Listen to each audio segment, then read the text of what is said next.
Here's an interesting frame for this. The president just pointed out that we have been doing business with communist China for 35 years. We've been doing it in a way that has moved most of our manufacturing capacity to communist China. Their middle class at 350 million people is now larger than the entire population of the United States. Meanwhile, our middle class has gone from being a little over two-thirds of the U.S. population to being about 20% of the U.S. population. Our poverty has exploded. Their poverty has decreased. We have experience in it, and we haven't been sitting around going, oh, we got to stop those dirty commies from being commies. Why is that? I would submit to you the reason why is because the Communist Party in China is also a capitalist communist party. They're embracing capitalism.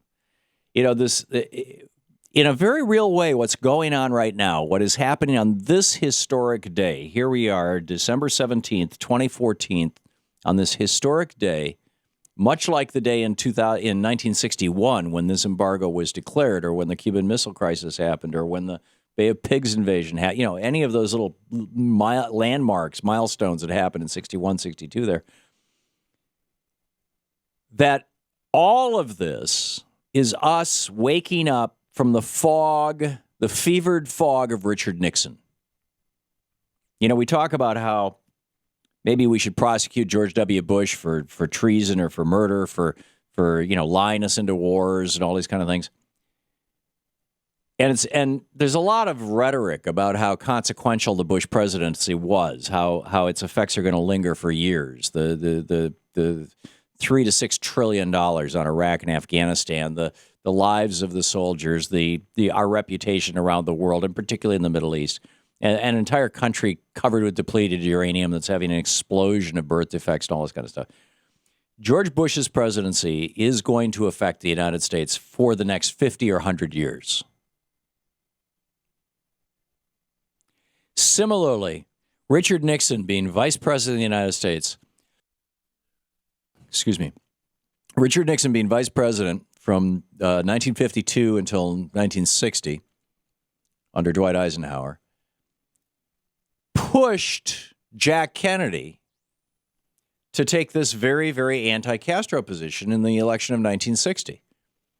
Nixon, in 59 and 60, Nixon brought 10,000 Cuban expats to a CIA operation down in South Florida that they referred to as the University of Miami, and organized them, got this thing together to invade Cuba, the Bay of Pigs invasion. And it was supposed to happen in October of 1960, just before the election. It was going to be the thing, because Nixon was in charge of the Cuba desk. He was vice president of the United States. It was going to be the thing that was going to cause Nixon to easily win the 1960 election. Well, the Bay of Pigs invasion didn't go off. There were weather problems. There were logistics problems. There's a whole bunch of things that kind of blew it up. And Jack Kennedy inherited it. And Jack Kennedy and Nixon, and what's interesting is, Nixon was like this fierce anti-communist. And you got to ask yourself, what does that mean? Well, it's an economic system combined with a political system.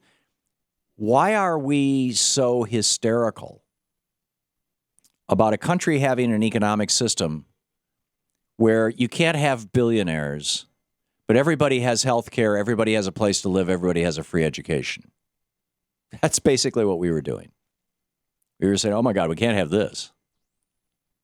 Now, I'm no fan of communism, except in a community of fewer than 200 people, a kibbutz kind of thing. It works well, but you get larger than that, it doesn't work, in my opinion. But neither does laissez-faire capitalism. It always destroys the countries that it infects when it's just raw, naked, unregulated capitalism, the kind of capitalism the Koch brothers and the Republican Party are pushing for. But it seems to me that what's going on here, Jack Kennedy became a rabid anti-communist because he had to, in order to respond to Richard Nixon. Nixon was trying to use Cuba to beat Kennedy up in the election of 1960.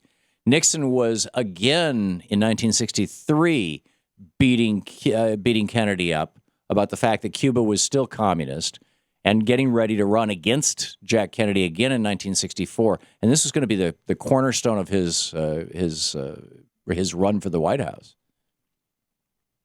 So here we are, 50 years later, 53 years later, and we're saying, gee, I guess we're going to give up on those policies that really Richard Nixon drove. I mean, Richard Nixon, not Eugene McCarthy, who was the senator? Was it Eugene? No, it wasn't Eugene McCarthy. It was the McCarthy era, Senator Joe McCarthy.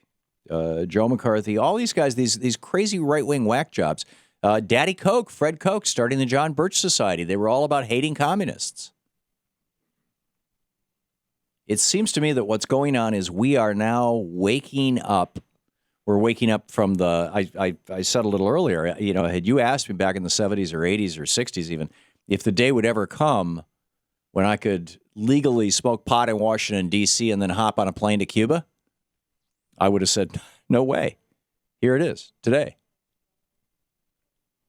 And both of those things are the legacy of Richard Nixon. Nixon's drug war, Nixon's war on drugs is almost single-handedly responsible for the explosion in our prison populations.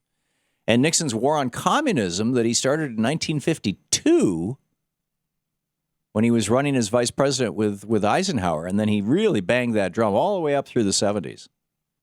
The Vietnam War was an extension of his war on communism. It all failed. I mean, the number one economy in the world is communist China. It's a communist country. You're going to tell me that this economic system doesn't work? They just ate our lunch.